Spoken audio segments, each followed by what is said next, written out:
Welcome to the Keiser Report. I'm Max Keiser. Now, according to the Guardian newspaper, a former manager at the Royal Bank of Scotland impersonated a bond trader at the bank after losing his job in its property services division.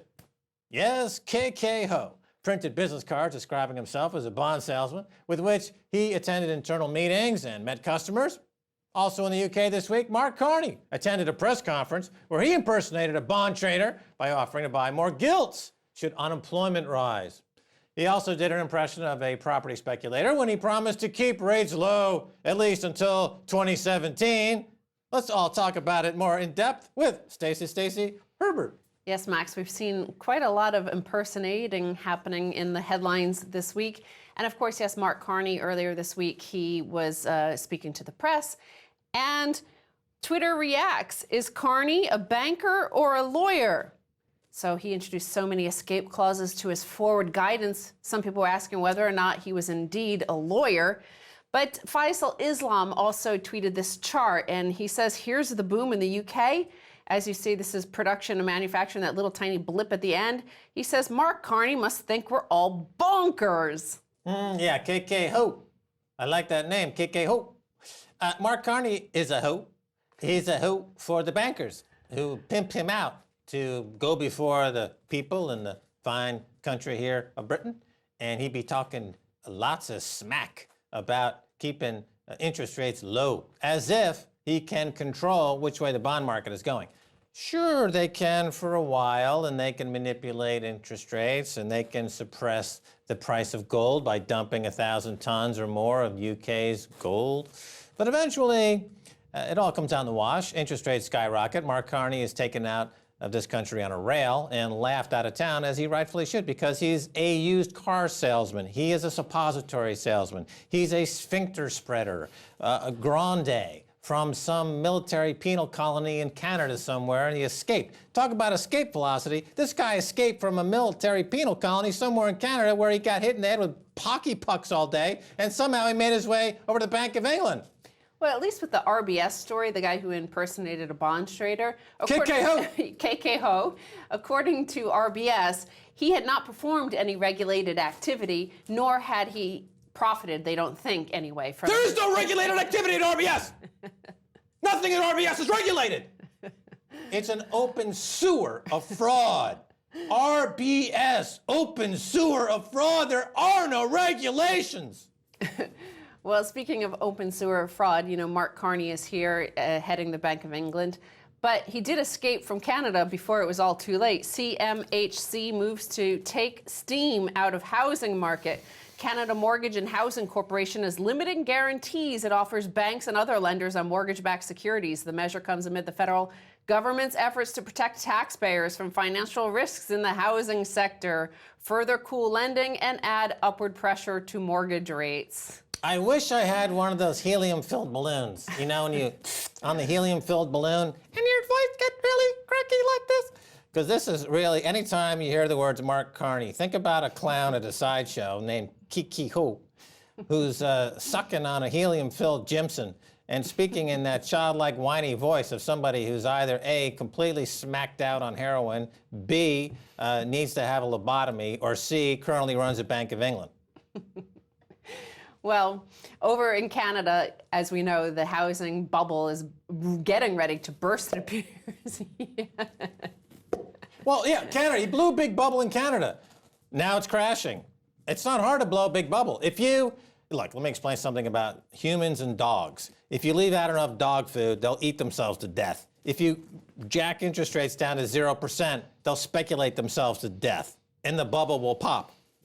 That's not, it's not, so what? You get paid on the amount of dogs you murder, the amount of consumers and lenders you destroy. That's how you're getting paid. That's a business model based on a genocide. It's interest rate sensitive genocide. There's an interest rate apartheid. Mark Carney is this deranged psychopath from Canada who blew an enormous bubble in Canada, and now he's here with KK Ho to blow it all up on this show.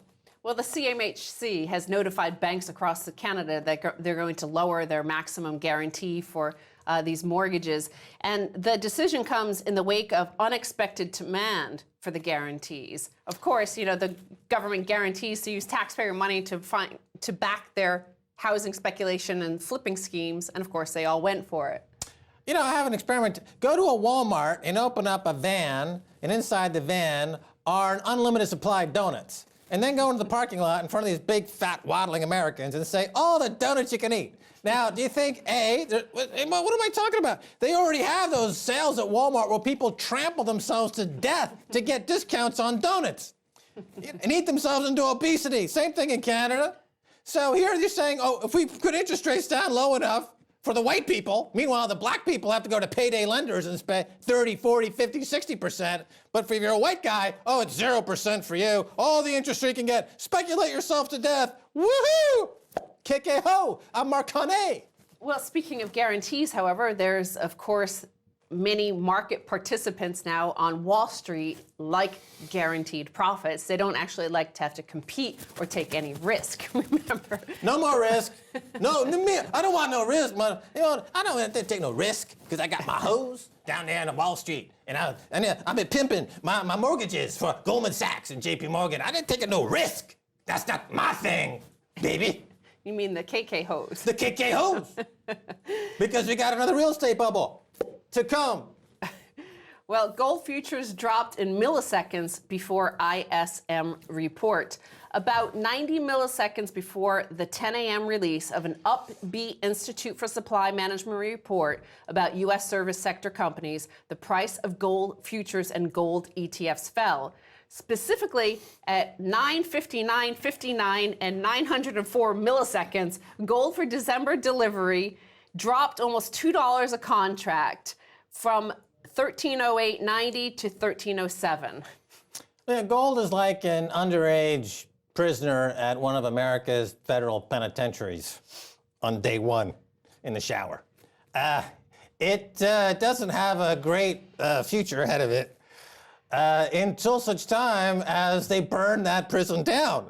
I'm saying the bond vigilantes come in and they burn Carney and his real estate popping hose down. You get two things. Bonds collapse, as they should, because there's about a 14% global inflation rate adjusted for reality. And if you remove the suppression on gold, like Bank of England over there at Mark Carney, he sells 1,000 tons into the market or more to suppress the price. Gold goes to $5,000 an ounce. But we got to wait. We got to wait for the prison to be built down. We got to wait for justice to be served because we got to wait for this pimpin', whoring Mark Carney to get his mojo eviscerated by reality, which is coming. Well, the KK hoes in this situation are the guys who are impersonating real participants in the market, when in fact they were just front running. So here the story is suggesting that Thomson Reuters was feeding them, again, a few milliseconds. It only takes a few milliseconds before they can front run the whole market. Let me explain front running for the global audience, in particular Americans. Imagine there's a donut glazing machine. And through, like Krispy Kreme, and through the donuts, and they're going to put a nice layer of sugary glaze. You have advanced knowledge, and you can put yourself on the conveyor belt and actually open up your jaw like this. I don't know if you're catching this on the yeah. And you can front run the sugar pouring out of the free machine. See, that's what front running is. You're drowning yourself in the free sugar.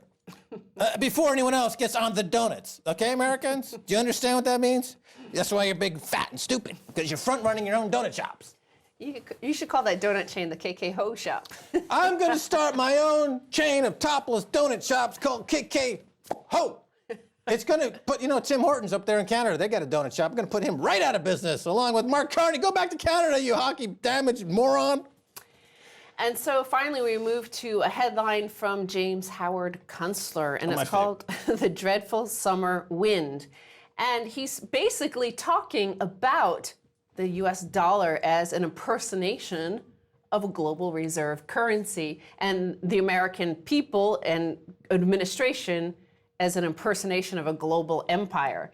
So the USA is veering into a psychological space, not unlike the wilderness of mind that Germany found itself in back in the early 20th century, the deep woods of paranoia where our own failures will be projected onto the motives of others who mean to do us harm. So he's talking about them losing control of all the systems and structures they set up in place, whether it's the edge of the military empire or the edge of the financial empire that they have. And he says, and we've tried to offset the accelerating losses of running our unrunnable stuff with accounting fraud aimed at pretending that everything still works. But the accounting fraud has only accelerated the gathering disorder in the banking system, he says, Max. That disorder has infected our currency, and the infection is spreading across all currencies. What a surprise that the first pandemic to strike an overstressed global immune system was not bird flu after all, but a sickness of money. And the sickness of money he's referring to is the April smash of gold and silver. Well, James Howard Kunstler is a fine writer. And I read that piece, and he was talking also about what he foresees happening this fall, September and October, when people come off the beach in the Hamptons, return to their desks, and they see that the world is on fire and that they're not properly hedged.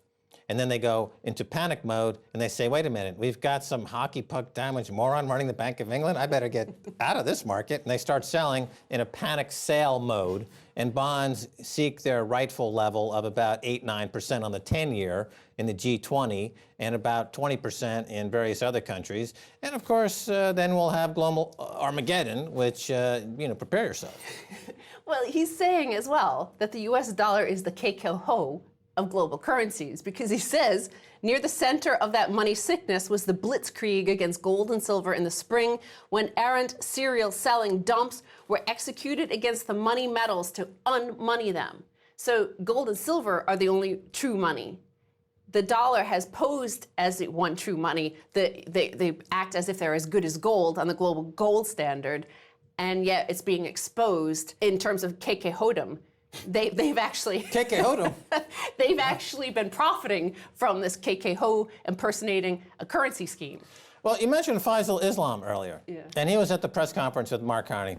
And I asked Faisal on Twitter, and he hasn't responded yet, why he didn't ask Mark Carney about the 1,000 or 1,500 tons of gold that the Bank of England sold recently to force the price down. And this is gold that they hold for other countries. So German gold, Austrian gold, Australian gold, various gold holdings around the world stored at the Bank of England. Bank of England sold these other countries' gold to force the price down. And this has been documented by folks over there at goldmoney.com. And Alistair McLeod, for example, has a real kind of a forensic look at the numbers. He talked about it on this show.